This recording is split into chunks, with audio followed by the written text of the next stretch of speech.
Is METT-TC dead, or does it even exist or apply into the civilian situation and mission? It's the topic of discussion today. I'm looking forward to your thoughts and your comments down below. A good compadre of mine sent me over a channel he wanted me to check out because he loves it so much, and they talked a lot about civilian METT-TC. And in the first portion of it, they did make a couple decent comments and observations. The back half was all about weapons. In a sense, everything was reduced down to weapon choice. And I think that METT-TC is worth a larger discussion and maybe a second chance, maybe a little bit of a resurrection, if you will, if we truly understand what it is, where it fits in, and how it can apply to everyday situations as well as those SHTF moments that none of us really want to see happen. So what is METT-TC? METT-TC are mission variables, right? They're used by leaders at particularly battalion level and below in the military to help understand how they need to get after their troop leading procedures. Those mission variables include mission, enemy, terrain and weather, troops and support available, time, and civilian considerations. Growing up, it was METT. We didn't care about civilians, but we certainly do a lot more now. And I think that helps, drive the applicability to it for, SHTF type moments. So again, these are mission variables, and they are an input, not an end state. They are an input into our troop leading procedures. You may have spent some time in the Marine Corps and know it as BAMSIS. Maybe you know the Army version. They both get after the same thing. All begins with receiving a mission, issuing a warning order, making a tentative plan, initiating movement, conducting reconnaissance. Break, by the way, Americans say reconnaissance and Brits say reconnoiter, or however the hell they want to pronounce it. But I don't say that. Break. Complete the plan, issue the order, supervise, and refine.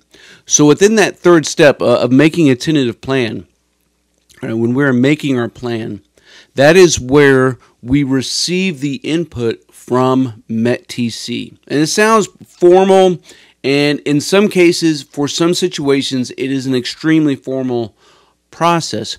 But it also needs to be so ingrained into our little brain housing group, if you will, that it becomes instinctive, right? It's not an excuse to not give an answer. It becomes how we approach the ordinary as well as the extraordinary.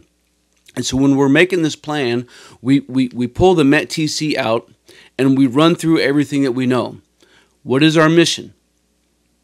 It could be broad in scope. It could be narrow in scope. What are those enemy considerations? What are their capabilities? What is their composition? What is their disposition? What is their strength? And their least likely and most likely courses of action, right? And then I start thinking about the terrain. And within the model of terrain, we have another acronym. It's crazy, right? And the Army would say OCOC, but I can't do that. I will stick with saying OCOCA. And in this, we are thinking about observation, cover and concealment, key terrain, obstacles, and avenues of approach. And I break this down again for the specific location as well as the whole entire area of operations and the area of interest. Again, it can be refined to a specific day, or it could be having a lot more grain in it, if you will, for the entire operation, right? So those troops and support available, right, is that next variable that we're considering. Again, it could be a team-based, it could be squad-based, platoon-based, neighborhood-based, whatever the case is. What is our disposition? What are our strengths? What are our weaknesses? What support exists beyond our isolated team that can help enable us and prepare us for excellence as we're out executing this mission, right? Thinking about everything from administrative and support, medical, any sort of key and critical teams that could be attached to us or that are available that we could reach out to. And even in the civilian marketplace, I can think about this because I have, whether it's EMS and other law enforcement officials that are out there, depending on the situation, they may or may not be your friend. But I can also think about things that are outside of my immediate area. Maybe it's by utilizing shortwave radio to get some additional information or support as needed. When I'm thinking about time, when it comes to the finite sort of mission, I need to obviously work in reverse planning or backwards planning, beginning with my end state and then working back in time to the present. That helps manage time and helps mitigate some risks when it comes to inspections and rehearsals. The civilian considerations, again, I think this is applicable regardless of whether it's in a military context or a civilian context. If I get out on the street right now and I start driving around, I'm swarmed by civilians, right? And so that only highlights the need that I should be thinking about civilians, collateral damage, and all the other craptastic things that could happen with an interaction, especially if it's one where if I'm operating in, such as an SHTF moment, that every single person that I meet, I have to think in my head could be a threat. I can't necessarily take action on it. I have to mind my rules of engagement, if you will, and I have to know what my escalational force is, even in an SHTF moment. Because if you start utilizing force too quickly without being provocated, you're probably going to end up with a response back unto yourself that you may not be able to manage. So we take all of these mission variables and we feed them into those troop leading procedures, right? So we make our plan, and then we conduct our reconnaissance, which truthfully helps prove some assumptions that we made. But it is more than terrain. It's more than terrain.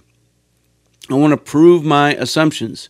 So I can do this by using any sort of intelligence information that might be out there as it relates to the enemy, to the terrain, to historical things that have happened in the past, right? It could be a particular route that I'm concerned about, so I can look at historical data, which may help prove some assumptions that I'm making on the front end, so that as we go out and we start kicking ass and taking names, that my assumptions are not going to be the root of Murphy's evil back upon myself. So then we finish formalizing this plan, and then we issue it. In the civilian world, the civilian marketplace, if you will, I could be issuing myself this order, and I think that's what we have in our mindset sometimes. At least these dudes, it almost seemed like they had that. This is all focused on this vertical, huge vertical community that exists within the military that's kind of up and out, and I have all of these assets, all of these resources that are feeding me information so that I can in turn feed it to somebody else. Well, friends, you may have to do this on your own for yourself, and I would submit to you, I would argue that you should do this each and every single day, again, whether it's, your convoys to work and back home. How many routes do you take? If you use the same route, leave at the same time, and do the same things each and every single day, man, you're living in white. You're living in white. We need to be smarter than this. We need to get after executing in the ordinary with an attention to detail that should the extraordinary happen, my mindset is already prepared. And it is beyond just selecting a firearm of choice. Because when I start writing this op order and I get into the execution and I start thinking about, I may not need to think about commander's intent in the civilian world, but I do need to think about what those key critical tasks are, right? What is the end state? And then I start working through my scheme of maneuver.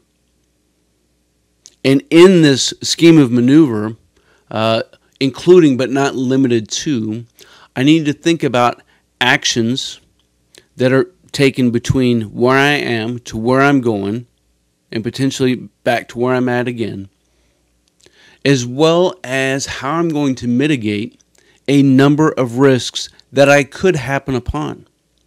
And so if we reduce METT-TC to what is the firearm of choice, and what is the loadout, mission drives the gear kind of thing. On that note, I don't know how many times I've seen somebody or heard somebody asking in the military for a packing list. Man, packing lists don't change, right? They really don't. And you may have a specific mission where you need to draw some additional gear or bring some additional gear with you, but your base loadout, odds are, is never going to change. You're going to be thinking about food, fire, water, shelter, communication, navigation, self-defense, maintaining a core body temperature, and hygiene. Right? Weather may impact some of those things that we carry or that we don't carry. And again, there might be some specific key tasks that I'm trying to accomplish that may help drive a couple pieces of gear. But 90% of your loadout is always going to be the same.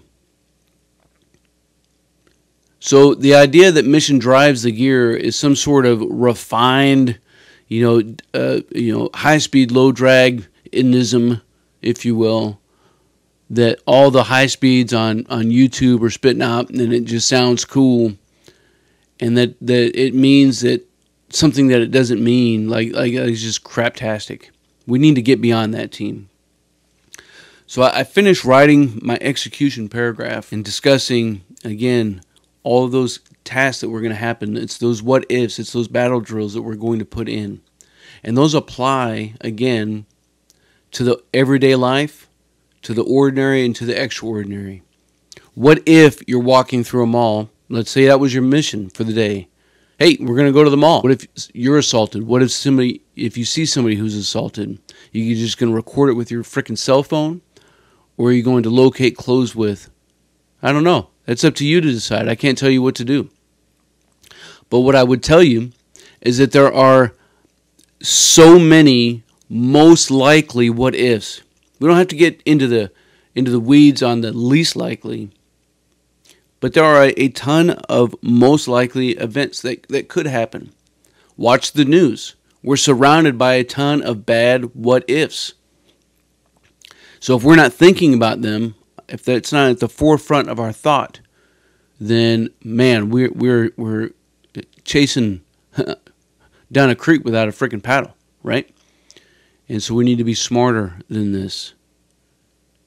We need to be way smarter than this. So, team, just a few thoughts and considerations about METT-TC, and my argument, I guess, would tell you that it is not dead, that it does apply to each and every single situation, again, from the ordinary daily routine grind that we find ourselves in, as well as those situations where things may get out of control. If it becomes part of our mindset, and when things happen, you are prepared as well as you can be to respond to and drive through your LOA, if you will, right? You got to make some stuff happen out there, team. Team, I appreciate you guys, man. I'm gonna shut this thing off before I get too far downhill. Again, looking forward to your thoughts and your comments down below. And as always, until then, you stay out there, you keep grinding, and you stay stoked.